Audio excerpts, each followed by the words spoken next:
नमस्कार। पूरे देशवासियों को पंचायती राज दिवस पर बहुत बहुत बधाई, शुभकामनाएं। राजीव गांधी जी ने इस देश में एक सपना देखा था। उन्होंने देखा कि इस देश के लाखों करोड़ों जनप्रतिनिधि जो निरंतर समाज सेवा के क्षेत्र में काम करते हैं, लेकिन उन्हें मौका नहीं मिलता। कारण है कि देश में जनप्रतिनिधि मात्र 6000 बनते हैं। कोई विधायक, सांसद, राज्यसभा सदस्य, ये कुल मिलाकर के 6000 के आसपास कुल जनप्रतिनिधि बनते थे। लेकिन राजीव गांधी जी ने सोचा कि करोड़ों लोग जो निरंतर समाज सेवा में काम करते हैं, उन्हें भी मौका मिलना चाहिए। और उन्होंने उसी सपने को साकार करने के लिए भारतीय संविधान में 73 और 74वां संशोधन करवा करके इस देश को पंचायती राज दिया। और पंचायती राज के माध्यम से वो चाहते थे कि ग्रामीण क्षेत्र के लोग एक सशक्त नेतृत्व कर सके और आगे आए। इसके साथ ही हमारे मध्य प्रदेश में प्रथम बार पंचायती राज की स्थापना 1995 में तत्कालीन मुख्यमंत्री आदरणीय दिग्विजय सिंह जी ने की है और वो एक्ट लागू किया। उस समय पंचायत के जितने भी जनप्रतिनिधि थे, ग्राम पंचायत, जनपद पंचायत, जिला पंचायत, नगर निकाय क्षेत्र के जनप्रतिनिधियों को एक ताकत उन्होंने दी और उन्हें अधिकार संपन्न बनाया। उसका परिणाम ये हुआ कि क्षेत्र में और पूरे प्रदेश में तेजी से एक विकास की गंगा हमारे प्रदेश में बहने लगी और निरंतर हमारे यहाँ का जो गरीब, मजदूर, किसान और अंतिम पंक्ति का जो व्यक्ति है, वो मजबूत होने लगा। निरंतर 28 विभाग की समीक्षा जो हमारे जनप्रतिनिधि उस समय करते थे। लेकिन दुर्भाग्य की बात है कि भारतीय जनता पार्टी की सरकार मध्य प्रदेश में आई और उन्होंने इस पंचायती राज को कमज़ोर करने के लिए तरह तरह के साजिशें, तरह तरह के हथकंडे अपनाने का काम शुरू किया।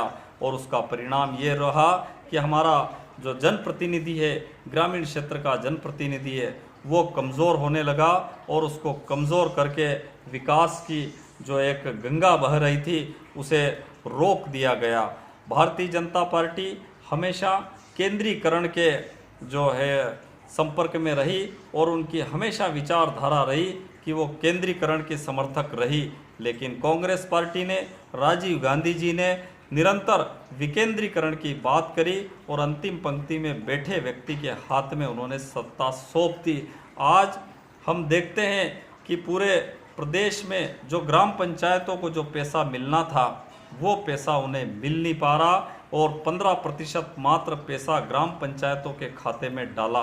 ऐसे ही नगरीय निकाय क्षेत्र की स्थिति है कि वहाँ भी उन्होंने पैसा नहीं दिया। यांत्रिकी विभाग के माध्यम से जो काम होना थे, वो काम अभी नहीं हुए। भीषण गर्मी का समय है, जल संवर्धन के कोई कार्य हमारे यहाँ प्रदेश में कोई दूर दूर तक दिखाई नहीं दे रहे। डबरी खोदना, नलकूप खनन करना और इसके साथ साथ छोटे छोटे तालाब बनाना, वो कोई कार्य हमारे प्रदेश में अभी दिखाई नहीं दे रहे। और लगातार जैसे ही जनप्रतिनिधियों से बात करते हैं, तो जनप्रतिनिधियों और जो भारतीय जनता पार्टी की जो जबरन मुख्यमंत्री शिवराज सिंह चौहान की सरकार है, उन्होंने निरंतर इस प्रदेश के लोगों को कमज़ोर करने का काम किया और निरंतर इस प्रदेश में माफिया राज की स्थापना करी।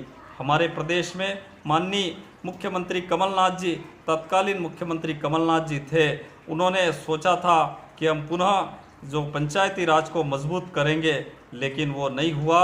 और जो जबरन मुख्यमंत्री ने करोड़ों रुपए में सरकार को गिरा करके स्वयं भू मुख्यमंत्री बनकर के प्रदेश के लोगों को ठगा लूटा है। मेरा देशवासियों से यही अनुरोध है कि हम सब लोग मिलकर के पंचायती राज को मजबूत करने के लिए, पंचायती राज को सशक्त और ताकतवर करने के लिए और अंतिम पंक्ति में बैठे हुए व्यक्ति को पुनः सत्ता देने के लिए, विकेंद्रीकरण करने के लिए हम इसके लिए अभियान चलाएं और पूरी शक्ति के साथ इस लड़ाई को लड़े। इन्हीं शुभकामनाओं के साथ तभी मैं सोचता हूं कि हमारे जो देश के स्वर्गीय राजीव गांधी जी का सपना साकार होगा, महात्मा गांधी जी का सपना साकार होगा, बाबा साहब अम्बेडकर जी का सपना साकार होगा और हमारे प्रधानमंत्री पंडित जवाहरलाल जी नेहरू उनका सपना साकार होगा, जिन्होंने इस देश में निरंतर पंचायती राज की स्थापना के लिए काम किया। इन्हीं शुभकामनाओं के साथ जय हिंद, जय भारत।